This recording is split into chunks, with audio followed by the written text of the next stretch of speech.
अस्सलामु अलैकुम रहमतुल्लाहि व बरकातुहू। जैसा कि आपको मालूम होगा कि चीफ़ जस्टिस के फ़ैसले के ख़िलाफ़ सोशल मीडिया पे और पूरे मुल्क में जो एहतजाज हो रही हैं,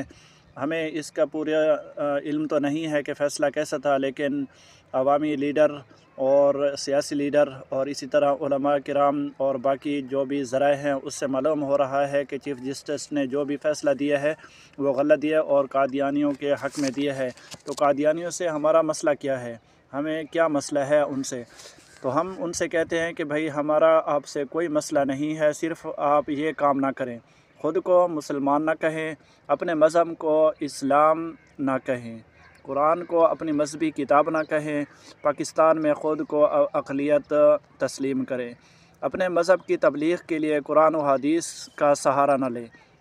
इसी तरह कुरान में जो नाम अहमद आया है उसको अपने मज़मूम मकासद के लिए इस्तेमाल ना करें। शरीयत मुहम्मदी सल्लल्लाहु अलैहि वसल्लम के सर तले अपनी कादियानियत शरीयत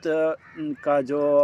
तरीक़ाकार है उसकी तबलीग़ ना करें। तो उम्मीद करता हूँ कि ये सब दोस्त इस वीडियो को शेयर करेंगे और